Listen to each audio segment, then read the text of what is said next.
Hi everyone and welcome to Calm Creations Crafttube Flosstube. My name is Tia. Today I'm doing a little bit of work on my snail, and this is the collaboration that I'm doing with Susanna and Corrine. So Susanna from Vintage Blend Studio and Corrine from To Be Loved Treasures by Corrine. So I got roped into this project by the girls, but that's okay. I'm happy to join in and be part of it. So this is the book that we're all working from. It's called Crafting Tilda's Friends, and we are all making the helpful snail. So this is the snail here, and they're all going to be so different. Corrine's got a video on her channel where we were together stitching on our snails, and she shows there's a little segment that excuse me, each of us did on her video showing our snails. So I will link those channels down below, but this is where I'm up to on mine. I'm going to zoom you in a bit so you can see some of the details that I've done. So let's do that. So here we go. There's the, move that out of the way. So I've done, this is, it's a bit hard to see, there's the base going around there and up there, and then I've done all of this in here is, that's better, chain stitch, and then I've done some ribbon flowers, and I've added little pearls and little sprigs off the end. Then I've done this row here of stitches through there. There's a little bit of thread painting, and then I've done these three along here.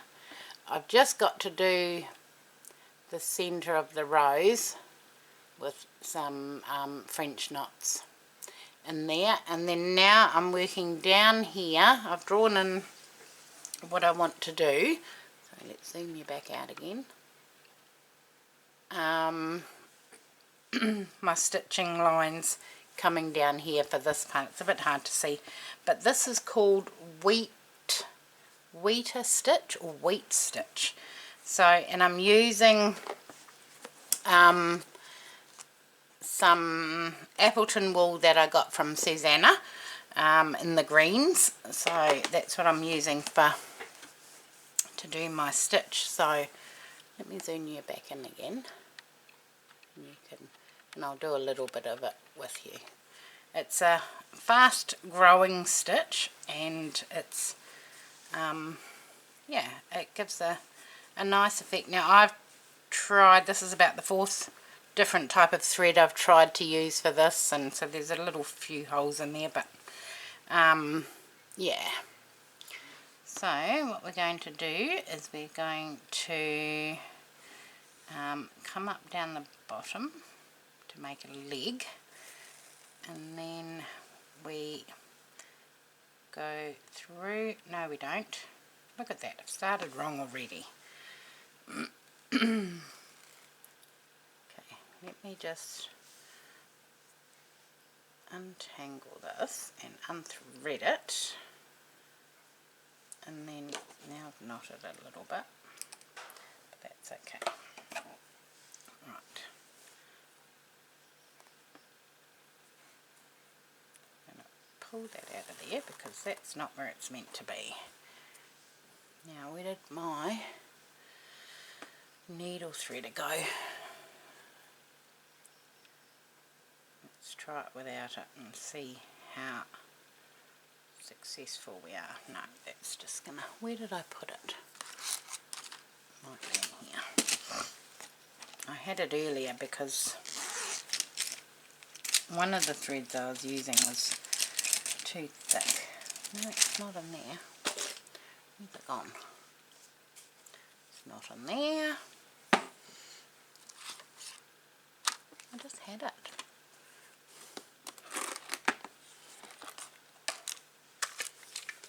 Here it is. Right, let's try again. Needle.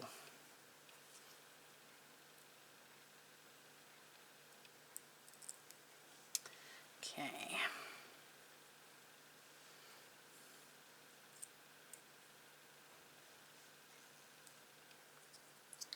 Missed that completely.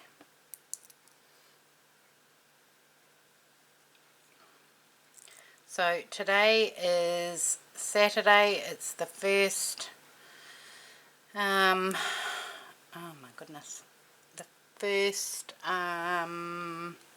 day of my 3 days off. So I am very happy about that. We finished stock take last week, and so we had 3 days, and they were very long 3 days. I worked 3 13-hour days, started at 7 in the morning and finished at 8 at night. So by Thursday I was absolutely, what is going on? Absolutely exhausted. I can't get that to go through. Yes, I was, tired to say the least. So I'm just glad it's all done now, and then all the auditing's done and the reports have been submitted. So, and this is something we have to do every 6 months. So yes, right, but it's now my weekend off, which I am absolutely grateful for. Right, let's do some stitching. So we're going to go in there, down to the bottom of that chain stitch, over to the other side and do a little V. Then we're going to come down and do a little leg, and this is what's going to cause the daisy stitch, and you're just going to slide your needle under those 4 legs and round and back down through the same space, and that creates your little stitch. So I'm going to do that for all of these lines, and then decorate however. But I like this stitch. It's yeah, very easy to do. I've never done it before this, so I'm following and using Jennifer Clouston's book. This one that I'm using is Foolproof Crazy Patchwork, which is, oh, see, I've done that wrong. Oh, too busy talking. Let's see. I don't know if I'll be able to, because it would have gone through. Come back. No. I'm going to have to undo this. Too busy yapping. So it's got to come out of there, re-thread.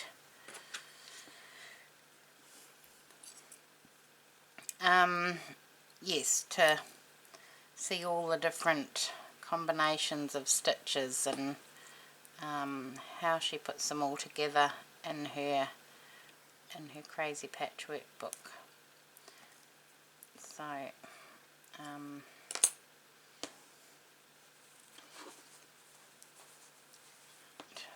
now can you see? There we go. Let's try that again.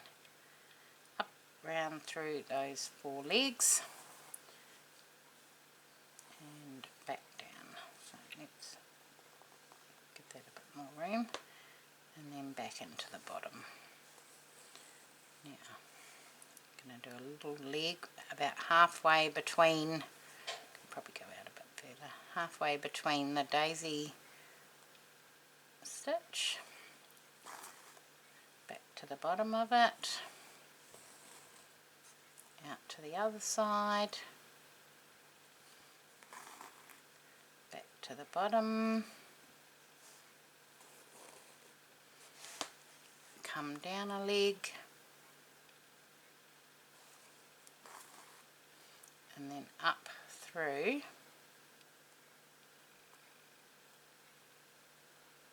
all of those legs, trying not to catch your thread, and then back into the bottom. Now we're coming around a corner, so we're going to go out there a little bit,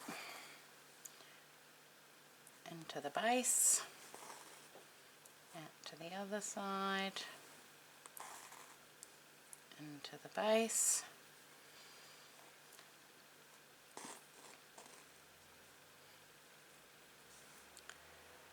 down a leg. That leg's probably a bit long, but it doesn't matter. And back into the base of the daisy stitch.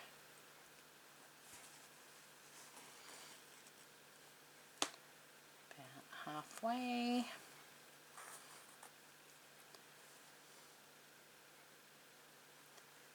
Down to the base. Down to the base of that side.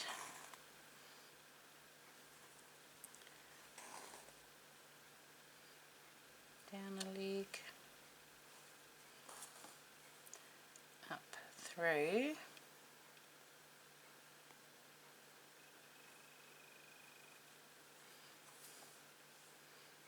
All of those and back in. So I'm going to continue on with, let me zoom you out, with this stitch here, and then when I come back we're going to add some buttons in this circle bit that I've drawn and do some more decorating. So I will be back soon. I'm going to finish these legs and then I will be back. See you in a minute. Okay, so I'm back and I have stitched all of that. I have dug out some beads and some buttons that I think I might like to use. So just let me move those out of the way.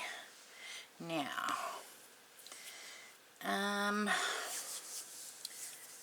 what I think I'm going to do is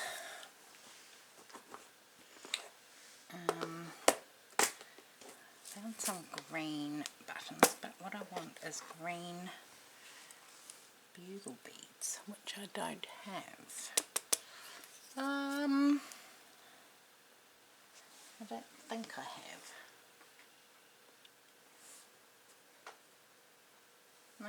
Let me have a look. I don't think I have got any, but you just never know.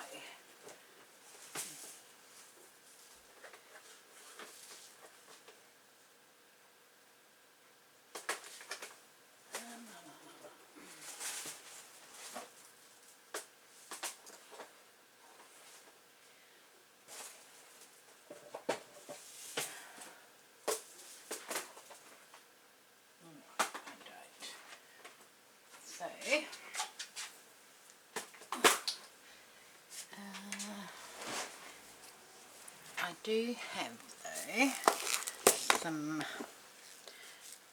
actually yes, I will use these ones. Okay, so what I'm going to do is find some buttons. What colour buttons are we going to have?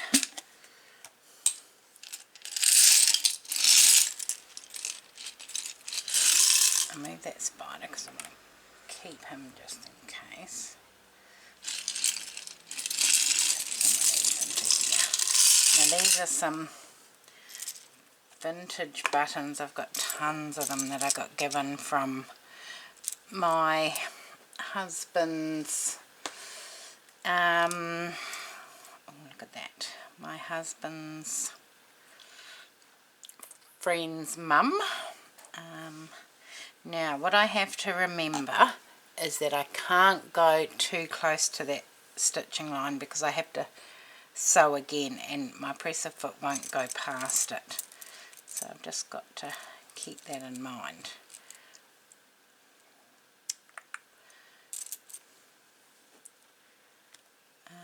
So I want to do a little cluster of buttons in the centre. So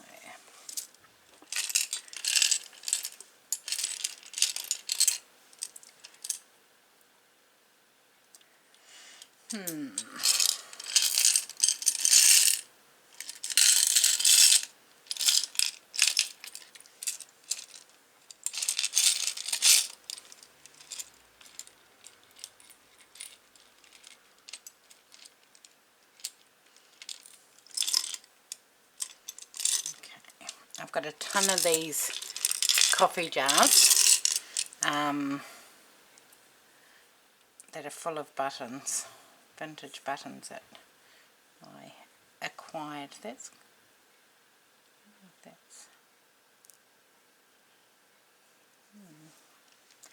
quite like that one for something different. Do I want all the same colour tones, or do I want to be brave and do something a bit different? So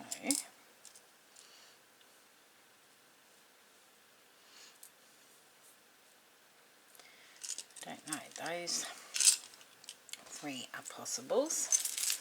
Let's just try and put those back in there without making a huge mess. Oh, 1, 2,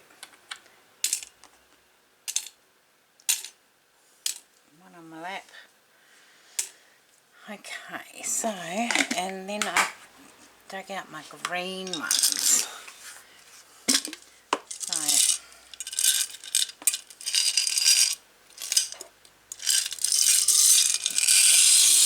tip them in there and have a look.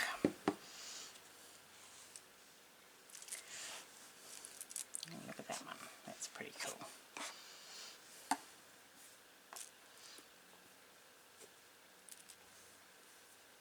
Right, that's 2. I like that one. I like that one. Right, those are the 2 combinations I think I like, so we'll do that in a bit, but I think I like the pinky colours, so we'll go with that. And then I need to stitch down. I want to do some, see, I'm going to get too close to the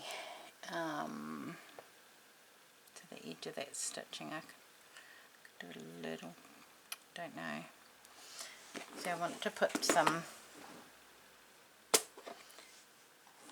bugle beads. I've got some red to do a little bit there, and then I've got some sort of champagne coloured ones which I could do up there.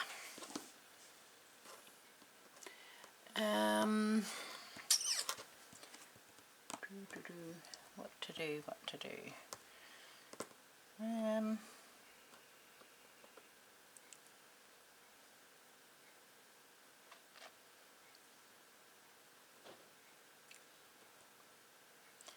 just worried that I'm too close to that stitching line.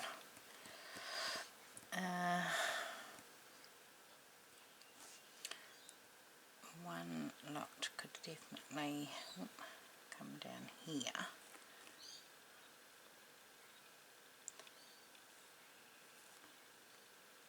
Put that there.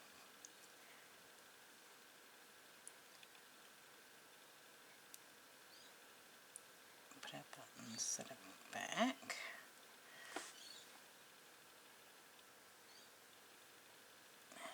And then maybe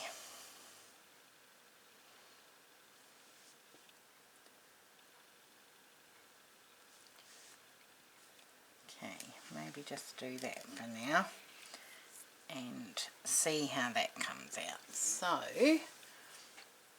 let's get some of those stitched down. I'll put those in my bead bowl. We will get out beading needle and some thread, and we will put a little cluster of bugle beads into that gap.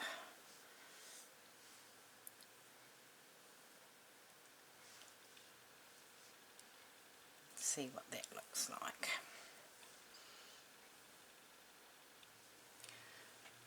Beading needle.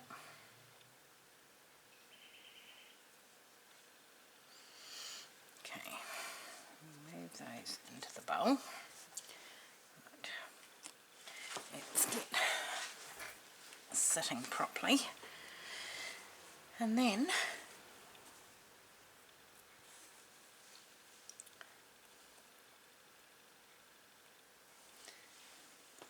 I think that one will go there. See, that's very, very close. I'm gonna, okay.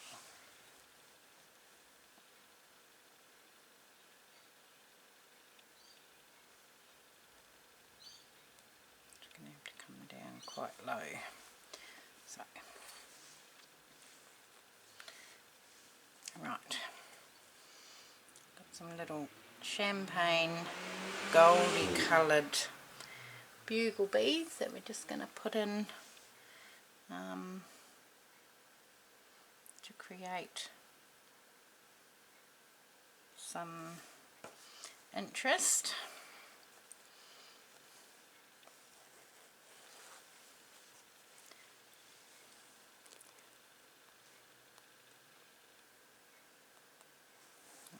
Oops. Go through again.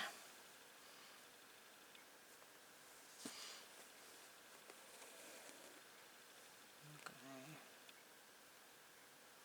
about there.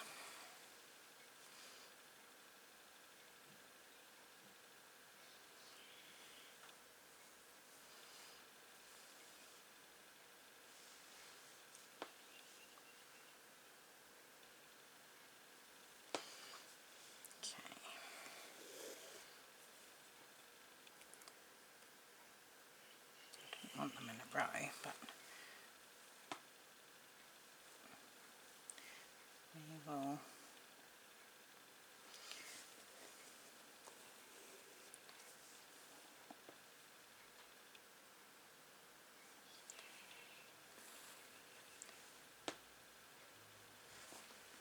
right, I'll be back in a minute.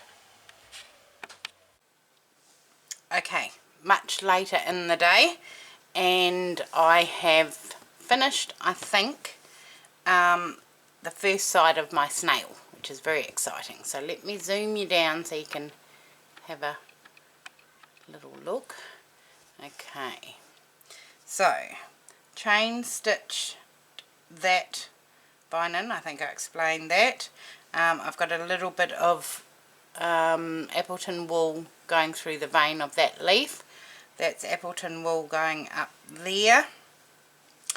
I have done a little bit of thread painting on the rose, which you've already seen, and in the middle I have added some little beads and French knots, and I've done those, added some vintage buttons, and this is the Wheat Eater stitch, I think it's called, and it was very, very, the green was very, very bold for the rest of the project, so I channeled my inner Corrine and